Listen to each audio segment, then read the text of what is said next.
ओ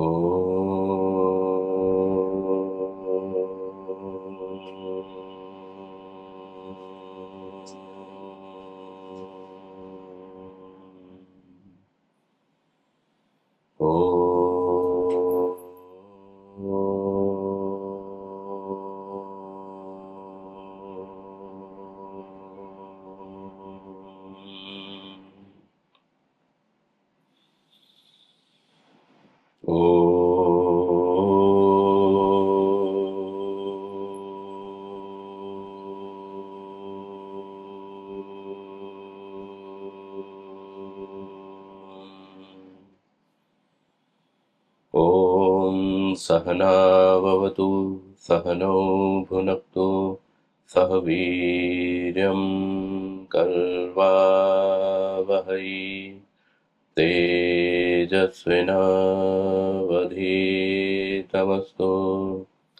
मा विद्विषावहै।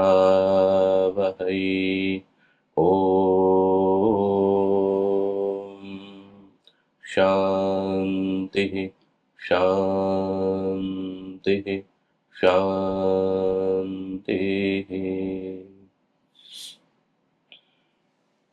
नमस्ते जी। योग दर्शन, योग सिद्धांत सार और इसकी छठी कक्षा, 5वीं कक्षा में हमने वृत्तियों के विषय को हमने देखा था और वृत्तियों में क्लिष्ट और अक्लिष्ट जो वृत्ति है उसको देखा था। और क्लिष्ट अक्लिष्ट वृत्ति में हमने इस बात को देखा कि क्लिष्ट वृत्ति किसको कहेंगे कि जो हमें ईश्वर से विमुख करने वाली है, ईश्वर से दूर ले जाने वाली है। ऐसे जो विचार हैं, ऐसे जो कर्म हैं, वो सब क्या है, वो सब क्लिष्ट के अंतर्गत आएंगे। और जो हमें ईश्वर की ओर निकट लेने जाने वाले हैं, उपासना की ओर, ईश्वर की ओर, मोक्ष की ओर, धर्म की ओर, वो जो वृत्ति होगी वो अक्लिष्ट वृत्ति कहलावेगी। और ये जो वृत्ति है, वृत्ति को हमने इस तरह से देखा कि एक चित्त है और चित्त को नदी की संज्ञा दी, नदी की तरह उदाहरण लेकर के हमने समझने का प्रयास किया कि चित्त क्या है। चित्त एक नदी की तरह है और इसमें अनेक वृत्तियां प्रवाहित हो रही हैं। अभी जो प्रवाहित वृत्तियां हैं, मान लीजिए अक्लिष्ट वृत्ति इसमें प्रवाहित हो रही है, तो अक्लिष्ट वृत्ति जब प्रभावित हो रही है तो इसमें कोई एक विचार भी यदि क्लिष्ट का आवेगा तो वो क्या है, वो हमें गिराने वाला होगा। और क्लिष्ट के प्रवाह में यदि एक सद्विचार भी यदि हमारा होगा तो वो क्या है, वो हमें उठाने वाला होगा। क्लिष्ट वृत्तियों के प्रवाह में यदि एक भी सद्विचार यहां पर आया, अक्लिष्ट आया, तो वो क्या है, वो हमें उठाने वाला होगा। तो इसलिए हमें ये नहीं सोचना चाहिए कि भाई हम 5 मिनट के लिए भी यदि मान लीजिए गायत्री मंत्र का जप करते हैं तो इस 5 मिनट से क्या होगा। अगर नहीं करते हैं तो नहीं करने की अपेक्षा 5 मिनट के लिए भी ध्यान का करना, 5 मिनट के लिए भी अच्छी पुस्तक पढ़ना, 5 मिनट के लिए भी अच्छा सत्संग करना, ये सब क्या है, ये सब जीवन को आगे बढ़ाने वाला होता है। अब इसके बाद में वृत्तियों की इस प्रकार की जो चर्चा हुई, अब इसमें अगला जो विषय है, विषय ये है कि ये जो वृत्तियां हैं, ये 2 प्रकार के इनके भेद हुए, क्लिष्ट और अक्लिष्ट। अब ये जो भेद हैं ये 5 प्रकार के हैं। पहला जो है, पहली जो वृत्ति है वो कहलाती है प्रमाण वृत्ति। प्रमाण विपर्यय, प्रमाण विपर्यय, विकल्प, निद्रा और स्मृति। ये 5 प्रकार की वृत्तियां हैं मुख्य रूप से शास्त्रकार में कही है। और ये जो पांचों ही प्रकार की वृत्तियां हैं ये क्लिष्ट भी हो सकती हैं और ये अक्लिष्ट भी हो सकती हैं। ठीक है। अब इन पांचों को एक एक करके हम देखने का प्रयास करेंगे। तो सबसे पहले महर्षि जी ने प्रमाण वृत्ति के विषय को स्थापित किया और प्रमाण वृत्ति के अंतर्गत यहां पर 3 प्रकार की वृत्ति ली। प्रमाण कौन कौन से प्रमाण? तो उन्होंने कहा प्रत्यक्ष, अनुमान और तीसरा है आगम। इनके साथ में वृत्ति भी जुड़ते रह सकते हैं। ठीक है, प्रत्यक्ष वृत्ति, अनुमान वृत्ति और आगम वृत्ति। तो अब इसमें प्रत्यक्ष वृत्ति किसको कहेंगे? प्रत्यक्ष वृत्ति किसको कहा जा रहा है? तो शास्त्रकार का यह कहना है कि इंद्रियां हैं और इंद्रिय के विषय हैं। ये मान लीजिए ये 5 इंद्रियां हैं, 3 4 5। ठीक है, आंख, कान, नाक, त्वचा, कर्ण। तो ये 5 इंद्रियां हैं हमारी। ये 5 इंद्रियां 5 अपने विषयों के साथ में जुड़ती हैं। कौन कौन से विषय हैं? रूप, रस, गंध, शब्द, स्पर्श। ये 5 विषय हैं, ये 5 इंद्रियां हैं।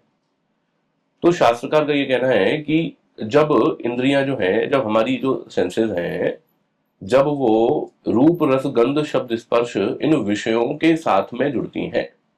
प्रत्येक इंद्रिय, हर इंद्रिय का अपना अपना विषय है। जैसे ये नेत्र है, तो नेत्र इंद्रिय का जो विषय है वो शब्द नहीं हो सकता। नेत्र से शब्द का पता नहीं लग सकता, नेत्र से गंध का पता नहीं लग सकता, नेत्र से तो केवल और केवल रूप विषय का ही पता लगेगा। ठीक है, तो इंद्रिय जो है, इंद्रिय जब इस अर्थ के साथ में, इस रूप के साथ में जब जुड़ेगी, जब इसका संयोग होगा, तो संयोग होने पर जो ज्ञान उत्पन्न होगा उसी को क्या कह रहे हैं? उसी को ही प्रत्यक्ष वृत्ति कहा जा रहा है। ठीक है, इंद्रिय का अपने विषय के साथ में संपर्क होने पर, जुड़ने पर वो जो ज्ञान हो रहा है, वो जो विशेष ज्ञान यहां पर हो रहा है। अब ये जो, अब मन के अंदर ये जो ज्ञान चल रहा है ना, मैं पुस्तक को देख रहा हूं, तो पुस्तक को देखते हुए क्या हो रहा है? तो पुस्तक को देखते हुए, अब देखते हुए जो वृत्ति मन के अंदर बन रही है, किसी व्यक्ति को देखते हुए, किसी वृक्ष को देखते हुए, किसी मकान को देखते हुए, एक्स वाई जेड कुछ भी आप ले सकते हैं। तो किसी को भी देखते हुए जो उस समय पर ये हमारा चित्त है, इस चित्त में जो वृत्ति बन रही होगी वो क्या कहलाएगी? उसी को ही प्रत्यक्ष वृत्ति कहेंगे। ध्यान रखने की बात यह है इसमें कि बाद में जब आएगी, हमने देख लिया, अब देखने के बाद में हम उसको याद कर रहे हैं। अब ये जो हम उसको याद कर रहे हैं उसको हम प्रत्यक्ष वृत्ति नहीं कहेंगे। ठीक है, याद करेंगे तो उसको प्रत्यक्ष वृत्ति नहीं कहेंगे। जब उस समय पर हम उस वस्तु को देख रहे हैं, हम उसको चख रहे हैं, हम उसको छू रहे हैं, हम उसको सुन रहे हैं, तो ये जो रूप, रस, गंध, शब्द और स्पर्श, इन 5 इंद्रियों के विषयों को जब हम भोग रहे हैं, तो वो जो वृत्ति चित्त के अंदर चल रही होगी उसको क्या कहते हैं? उसी को ही प्रत्यक्ष वृत्ति के नाम से कहते हैं। ठीक है, अब इसमें बहुत सारे उदाहरण हो सकते हैं। मैं भोजन कर रहा हूं, ठीक है, करेले की सब्जी बनी है। अब करेले की सब्जी बनी है तो करेले की सब्जी बन करके वो जो टेस्ट आएगा, ठीक है, और अगर मान लो मोतीचूर के लड्डू हैं या बेसन के लड्डू हैं, उसको खाने पर जो मेरे को टेस्ट आएगा, मैं जो देख रहा हूं उस समय पर मैं उस वस्तु का जो रंग, रूप इत्यादि मुझे जो दिखाई दे रहा है, ये सब क्या है? ये सब प्रत्यक्ष वृत्ति कहलाएगी। ठीक है, दूसरा है अनुमान वृत्ति। तो अनुमान वृत्ति क्या है? अनुमान वृत्ति किसको कहेंगे? कि कोई, मान लीजिए कोई चिन्ह है, लक्षण है, और उस चिन्ह से किसी हिडन का, जो हमारे सामने नहीं है, ऐसा जो परोक्ष है, उस विषय का जो ज्ञान हो जाना है, वो क्या कहलाता है? वो अनुमान वृत्ति के अंतर्गत आएगा, उसको अनुमान वृत्ति कहेंगे। अब जैसे ऊपर हम इसी उदाहरण को थोड़ा सा ऐसे लें कि मान लीजिए किसी व्यक्ति ने आग में हाथ डाला ठीक है, ये क्या है, ये फ्लेम्स है, जल रहा है, और इसमें हाथ किसी ने डाल दिया अपना, तो क्या हो जाएगा, हाथ जल जाएगा ना। तो ये कैसे ज्ञान हुआ, हाथ के जलने का जो ज्ञान हुआ, ये जो कहलाएगा, ये क्या है, ये प्रत्यक्ष वृत्ति है। और व्यक्ति दूर खड़ा हुआ है और उसने देखा कि मेरे घर के ऊपर जो है वो क्या हो रहा है, घर के ऊपर धुआं उठ रहा है, आग नहीं दिखाई दे रही है मेरे घर पे या किसी के घर पे या किसी बिल्डिंग पे, कहीं पर भी दूर से देखा, और दूर से देखने पर उसको पता लगा कि यार ये तो बहुत ज्यादा धुआं उठाई दे रहा है, उठ रहा है। तो धुएं का जो ये उठना है, तो धुएं से दिख तो उसको धुआं रहा है, प्रत्यक्ष क्या हो रहा है, प्रत्यक्ष तो उसको धुआं हो रहा है, ये तो क्या है, ये तो प्रत्यक्ष वृत्ति है। लेकिन धुएं के देखने से जो उसको नहीं दिख रही है, वो जो अग्नि है, उस अग्नि का भी वो क्या कर लेता है, ज्ञान कर लेता है। वो क्या कहलाता है, वो अनुमान कहलाता है, उसको अनुमान वृत्ति कहते हैं। ठीक है, मतलब धुएं को देख करके अग्नि जो उससे छुपी हुई थी उसका ज्ञान हो गया, गरजते हुए बादलों को देख करके होने वाली बारिश का अनुमान हो गया। अब ये जो बारिश का अनुमान हो रहा है, बारिश का ज्ञान हो रहा है, अरे अब तो बारिश आने वाली है, ये जो वृत्ति जो दिमाग के अंदर चल रही है, ये जो विचार मन के अंदर आया है, ये क्या है, ये अनुमान वृत्ति कहलाएगा। ठीक है, हम अपने कमरे में हैं, अपना काम कर रहे हैं, ऑफिस में है, कैसे भी कुछ भी है, हमें तो पता नहीं बाहर क्या हो रहा है, दुनिया में क्या हो रहा है। बाहर जाकर के देखा तो जो है पूरी सड़कें भरी हुई हैं लबालब, और पानी का जो फ्लो है वो हो रहा है, तो हमें क्या पता लग जाता है, बारिश अभी तो नहीं हो रही है, लेकिन उस पानी के फ्लो को देख करके हमें इस बात का अनुमान हो गया कि बारिश हुई थी। तो ये जो बारिश हुई थी, ये जो ज्ञान है, ये क्या कहलाएगा, इसको अनुमान वृत्ति कहेंगे। तो प्रत्यक्ष से अप्रत्यक्ष का जो बोध होना है, वो किसके द्वारा होता है, वो अनुमान वृत्ति के द्वारा होता है। ये हम सब करते हैं। तीसरा तीसरा है शब्द प्रमाण वृत्ति। ये कौन सी वृत्ति है, शब्द प्रमाण वृत्ति ये है कि किसी ने हमको कोई बात कही और उसके कहने पर हमें जो ज्ञान हुआ, किसी ने कहा भाई धर्मात् सुखम अधर्मात् दुखम, भाई धर्म से सुख होता है, अधर्म से दुख होता है, किसी ने कही ये बात है। हमने शास्त्र में पढ़ा, तो शास्त्र में धर्मात् सुखम अधर्मात् दुखम महर्षि वेदव्यास जी ने लिखा। तो ये क्या है, उस शब्द के द्वारा हमको जो अप्रत्यक्ष विषयों का जो बोध होना है, हमें बिल्कुल ऐसे विषयों का जो हमें बोध हुआ है। अब मोक्ष के विषय में ज्ञान का होना अप्रत्यक्ष विषय है ना, किसको प्रत्यक्ष है, नहीं है। तो ऐसे विषयों का जो बोध है वो किसके द्वारा होगा, वो शब्द प्रमाण के द्वारा होगा। तो ऋषियों के जो वचन है, वेद के जो वचन है, उन वचनों को पढ़ करके, विद्वानों के जो वचन है उनको पढ़ करके अब जो ज्ञान उत्पन्न हो रहा है, अब धर्म किया, पुण्य किया, परोपकार किया, किसी का सहयोग किया, किसी की मदद की, किसी को सहारा दिया, किसी तरह से भी दिया, प्रशासनिक तरीके से दिया, व्यवस्थागत तरीके से दिया, ज्ञान के तरीके से दिया, धन के तरीके से दिया, सेवा के तरीके से दिया, किसी भी तरीके से किसी को आपने सहयोग किया, तो अब उस सहयोग करने के बाद में तुरंत तो फल दिखाई नहीं दे रहा है, तो फल तो नहीं दिखाई दे रहा है, लेकिन ऋषियों ने अपने ग्रंथों में और वेद ने इस बात को प्रतिपादित किया हुआ है कि भाई ये जो परोपकार हो रहा है, ये जो धर्म हो रहा है, निश्चित रूप से आज भले ही हमें दिखाई नहीं दे रहा हो, लेकिन निश्चित रूप से इसका जो फल है वो फल हमें अवश्य ही मिलेगा। ये जो वृत्ति है तीसरी, ये क्या है, इसको शब्द प्रमाण वृत्ति कहेंगे। ठीक है, तो ये तीन प्रकार की वृत्तियां हो गई। अब आप कहेंगे भाई इनका क्या, इनको पढ़ने से क्या लाभ है, इन तीन वृत्तियों को पढ़ने से क्या लाभ है। इन तीन वृत्तियों को पढ़ने से ये लाभ है कि हमारे मन के अंदर जो वृत्तियां चल रही होंगी, उन वृत्तियों में से जो पहला जो विभाग है, वो पहला विभाग क्या है, वो पहला विभाग प्रमाण वृत्ति का है।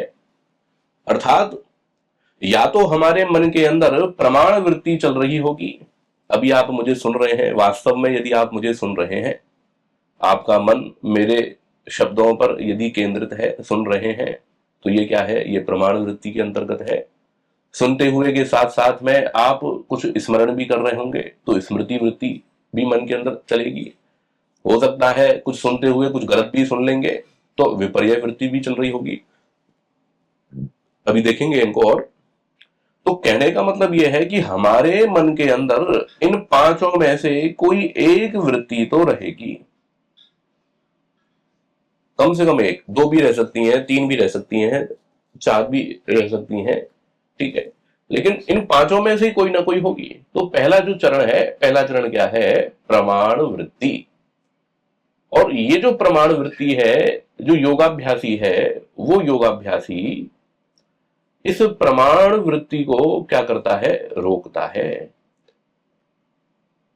ठीक है, मूल जो मुद्दा है जो समझने का वो ये है। ठीक है, योग के लिए भाई साधना में बैठा हुआ है, और साधना में बैठा है, और उसको याद आ रही है, स्मृति आ रही है, उधर से किसी ने कहा अरे अरे अरे आम लेकर के आना, उसका ध्यान वहां पर चला गया। ठीक है, अरे वाह, बबू गौसा तो कितने मीठे थे, कितने स्वादिष्ट थे, वाह कितनी अच्छी सुगंध आ रही है, ये व्यक्ति कितना अच्छा संगीत गा रहा है। अब ये जो चल रहा है, अब बैठा तो हुआ है, अब साधना में तो बैठा है, लेकिन कान तो खुले ही हुए, भगवान ने दिया ही ऐसा है, कान जो है वो खुले ही रहते हैं बेचारे। ठीक है, तो अब क्या होगा, सब कुछ जा रहा है, चलो आंख तो मूंद ली, आंख तो बंद कर ली, लेकिन नासिका से गंध आ रही है, वाह वाह वाह, अरे वाह ये तो क्या जलेबी बन रही है आज तो, क्या बात है जलेबी की खुशबू आ रही है आज तो, लड्डू की खुशबू आ रही है आज तो, इतना प्रिय संगीत आ रहा है, अरे वाह आज तो आसन बहुत मुलायम है, कितना आनंद आ रहा है। तो ये सब क्या है, तो हम जब साधना में जब बैठे हुए रहते हैं, तो सामान्य जो साधक है, वो सामान्य साधक क्या करता है, उसके चित्त के अंदर क्या हो रहा है, ये प्रमाण वृत्ति चल रही होती है। उस साधक के अंदर प्रमाण वृत्ति चल रही होती है। प्रत्यक्ष जो हो रहा है उसको वो अनुभव कर रहा है, प्रत्यक्ष के साथ साथ में अनुमान भी उसका चल रहा है, अनुमान वृत्ति भी चल रही है, और शब्द प्रमाण की वृत्ति भी उसकी चल रही है। तो साधना के समय में साधक को क्या चाहिए, योगश्चित्त वृत्ति निरोध, तो चित्त की वृत्तियों का निरोध। तो सबसे पहली जो वृत्ति है प्रमाण वृत्ति है, उस प्रमाण वृत्ति को क्या करना होता है, साधना में रोकना होता है। ठीक है, तो साधना में जब प्रमाण वृत्ति को जब व्यक्ति रोकेगा, तो फिर क्या होगा, उसका बहुत सारा जो काम है, वो बहुत सारा काम उसका जो है वो संपन्न हो गया, कि भाई एक प्रकार की जो वृत्ति है वो वृत्ति उसने रोक दी। अब ये जो प्रमाण वृत्ति है, प्रमाण वृत्ति स्पष्ट हो गई है ना, प्रत्यक्ष, अनुमान और शब्द, ये तीन प्रकार की ये प्रमाण वृत्ति होती है। अब प्रमाण वृत्ति के बाद में जो दूसरी जो वृत्ति है, वो दूसरी वृत्ति क्या है, प्रमाण के बाद में विपर्यय। विपर्यय का मतलब क्या है, विपर्यय का मतलब है, आप शब्द से भी पता लग रहा ना, विपर्यय का मतलब है उल्टा, विपर्यय का मतलब है विपरीत। तो ये जो प्रमाण वृत्ति है, ये प्रमाण वृत्ति, इसमें एक बात और ध्यान देने की है कि हमने ये जो प्रमाण वृत्ति पढ़ी, इसमें साधक जो है वो साधक, ये इसका चित्त है साधक का, तो इस चित्त में प्रमाण वृत्ति चल रही है, तो साधना के समय में तो ये प्रमाण वृत्ति को रोकेगा। लेकिन ऐसा नहीं है कि भाई व्यवहार काल में भी वो रोकेगा, व्यवहार काल में यदि प्रमाण वृत्ति को रोकेगा तो फिर क्या होगा, ज्ञानी कैसे होगा, भाई किसी को उसको सुनना है, भाई उसको खाना भी खाना है, उसको किसी को देखना भी है, उसको किसी से बातचीत भी करनी है, उसको किसी को है, कुछ कप है, ग्लास है, पुस्तक है, कुछ उठाना भी है, तो रूप रस गंध शब्द स्पर्श ये सारे विषय अनुमान और शब्द, इन तीनों ही से क्या चलता है, जीवन का सारा व्यवहार चलता है। तो साधना के समय में तो इसको रोकना होता है और व्यवहार के समय में ये क्या रहेंगी, ये चालू रहेंगी। लेकिन व्यवहार के समय में इनका धर्म पूर्वक उपयोग होगा। ठीक है। तो अब विपर्य क्या है, विपर्य है कि ये जो प्रमाण वृत्ति है, ये जो सत्य ज्ञान है, ये सत्य ज्ञान होना बहुत जरूरी है, प्रमाण वृत्ति वाला। अब आपने देखा, खड़ा तो वहां पर रामू है, आप समझ रहे होगी श्यामू है, तो गड़बड़ हो गई। फिर ये आपकी फिर प्रमाण वृत्ति नहीं कहलाएगी। पड़ा हुआ तो क्या था, सर्प था, आपने उसको रस्सी मान लिया। यदि सर्प था और सर्प को आपने सर्प माना, मोबाइल था, मोबाइल को आपने मोबाइल माना, रामलाल था, रामलाल को रामलाल माना, तो ये क्या है, ये सत्य ज्ञान है, ये प्रमाण वृत्ति है। और यदि आपने उसे उल्टा मान लिया, हो जाता है? क्यों नहीं हो जाता? बिल्कुल हो जाता है, नहीं होता। हम सुन रहे हैं, सामने वाला तो कुछ और बोल रहा है, सुन कुछ और लिया, और गलत सुन लिया, और गलत सुन करके फिर क्या, उसके प्रति विपरीत भाव बना लिया, उसके प्रति विपरीत भाव बना लिया, और फिर उसके अनुसार जो है अपने सारे व्यवहारों को व्यक्ति कर रहा है। तो ये सब क्या हो जाएगा, ये सब विपर्य के अंतर्गत आएगा। तो सत्य ज्ञान के विपरीत जो है, विपरीत ज्ञान, वो क्या कहलाएगा, उसको विपर्य वृत्ति कहेंगे। ठीक है। कोई हमारा हितैषी है, कोई हमारा मित्र है, उस मित्र को देख करके, है तो वो मित्र, लेकिन उसको देख करके शत्रुता की भावना हमारे मन के अंदर आ रही है। वो तो हित चाहता है, वो तो भला चाहता है, वो तो उसके लिए कुछ करना चाहता है, और हम क्या मान रहे हैं, हम उसको शत्रु मान रहे हैं। तो ये जो वृत्ति जब हमारे मन के अंदर चल रही होगी, मित्र को मित्र मानना, सुख को सुख मानना, दुख को दुख मानना, जड़ को जड़ मानना, चेतन को चेतन मानना, अनित्य को अनित्य मानना, नित्य को नित्य मानना, तो ये सब क्या है, ये सब क्या है, ये सब सत्य ज्ञान है, ये सब प्रमाण वृत्ति के अंतर्गत। और जो नित्य है उसको अनित्य मानना, जो अनित्य है उसको नित्य मानना, जो सुख है उसको दुख मानना, जो दुख है उसको सुख मानना। तो ये सब क्या है, ये सब उल्टा ज्ञान है, और इसी को ही यहां पर विपर्य के नाम से शास्त्रकार ने कहा है।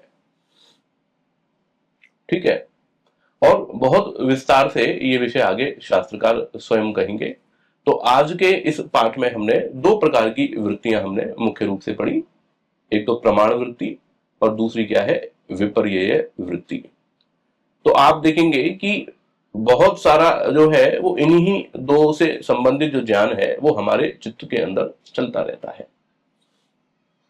अब इसी से ही जुड़ी हुई एक बात और हमें समझनी है कि ये जो वृत्तियां हैं, ये जो 5 प्रकार की वृत्तियां हैं, प्रमाण, विपर्य, विकल्प, निद्रा, स्मृति, आप इसको केवल वृत्ति के ही रूप से कहो।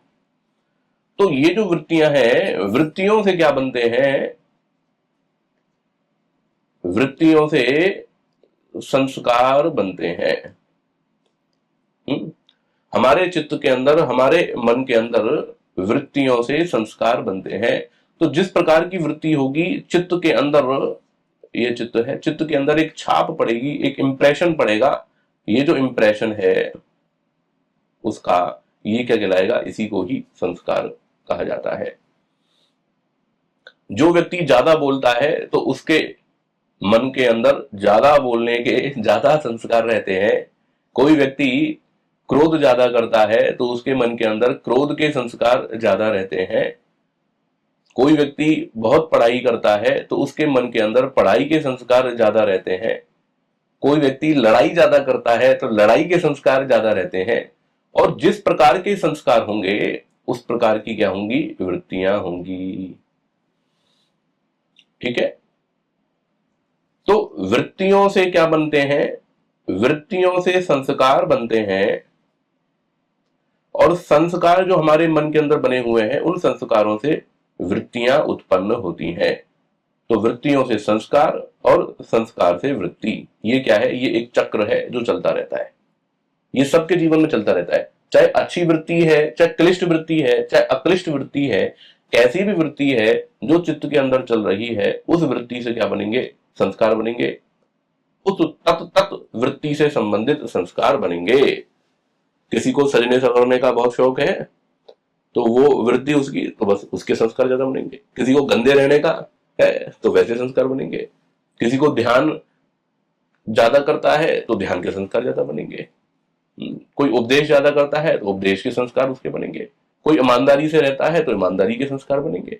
और वो जो संस्कार है वो संस्कार ऑटोमेटिकली उस व्यक्ति को क्या करेंगे, उसी प्रकार के कर्मों की तरफ प्रेरित करेंगे। इसी कारण से कई बार ऐसा होता है कि व्यक्ति ये अनुभव करता है कि अरे मैं तो चाह ही नहीं रहा हूं, मेरी तो इच्छा ही नहीं है, लेकिन ये क्या हो रहा है, मैं तो इस तरफ जाता ही जा रहा हूं। होता नहीं होता है, ऐसा लग रहा है कि ढलान पे गाड़ी चल रही है। मैं प्रयत्न नहीं कर रहा हूं, मैं कोई विशेष पुरुषार्थ नहीं कर रहा हूं, लेकिन फिर भी मैं धर्म के कार्यों को खूब कर रहा हूं। मुझे कोई विशेष पुरुषार्थ नहीं करना पड़ता। मैं यज्ञ भी कर रहा हूं, मैं संध्या भी कर रहा हूं, मैं पढ़ भी रहा हूं, मैं लोगों के लिए परोपकार भी कर रहा हूं, ये भी कर रहा हूं, मैं वो भी कर रहा हूं, और ये सहजता से हो रहा है। क्यों हो रहा है? क्योंकि उस प्रकार के संस्कार चित्त के अंदर क्या है, ज्यादा है। तो वो संस्कार के ज्यादा होने से वृत्तियां क्या करती हैं, वृत्तियां उनको वैसी ही वृत्तियां उत्पन्न होती हैं और वो वैसा ही कर्म कर रहा होता है। और अगर इस अच्छे व्यक्ति को कहो कि भाई तू झूठ बोल, तो अब झूठ के संस्कार उसके बहुत कम है या नगण्य है या है ही नहीं, तो उसको तो पसीना आ जाएगा झूठ बोलने में। और जो व्यक्ति झूठ ही बोलता है उसको कहो कि सच बोले तो उसे सच नहीं बोला जाएगा। उससे कहो परोपकार करे, दया करे, धर्म करे, यज्ञ करे, सत्संग करे, तो इन कामों को नहीं करेगा। क्यों? क्योंकि उस तरह के संस्कार ही नहीं है, उस तरह का उसने अभ्यास ही नहीं बनाया। तो जिस तरह के कर्मों का हम अभ्यास बनाते हैं, जिस तरह के कर्मों को हम बार बार करते हैं, वो जो अभ्यास है, वो जो हैबिट है, वही क्या है, वही संस्कार के रूप में हमारे मन के अंदर रहती है। और उस संस्कार के कारण से हम वो जो कर्म है, उन कर्मों को बड़ी सहजता से कर पाते हैं, चाहे वो गलत कर्म हो, चाहे वो अच्छा कर्म हो। और जब अच्छे संस्कार ज्यादा है तो बुराई की तरफ जो वृत्ति है वो कम जाती है, बुरे संस्कार ज्यादा है तो अच्छी की तरफ जो वृत्ति है वो कम जाती है, और उसमें जो पुरुषार्थ है वो अधिक लगता है। तो ये जो चक्र है, वृत्ति से संस्कार और संस्कार से वृत्तियों का उत्पन्न होना, ये क्या है, ये एक विशेष चक्र है जो निरंतर हमारे चित्त के अंदर चलता रहता है। प्रमाण वृत्ति है तो प्रमाण वृत्ति के संस्कार बनेंगे, और वो जो संस्कार हैं वो संस्कार फिर वृत्ति उत्पन्न करेंगे। अगर हमारे मन के अंदर विपर्य वृत्ति चल रही है तो विपर्य वृत्ति चल रही है तो विपर्य वृत्ति के संस्कार हमारे मन के अंदर बनेंगे, अज्ञान के संस्कार बनेंगे, और वो जो अज्ञान के संस्कार हैं वो ऐसी वृत्तियों को उत्पन्न करेंगे जिससे कि हम अधर्म, अज्ञान, अविवेक की तरफ आगे बढ़ते हैं। तो इस कारण से हमें इन वृत्तियों को समझना बहुत ही ज्यादा आवश्यक है।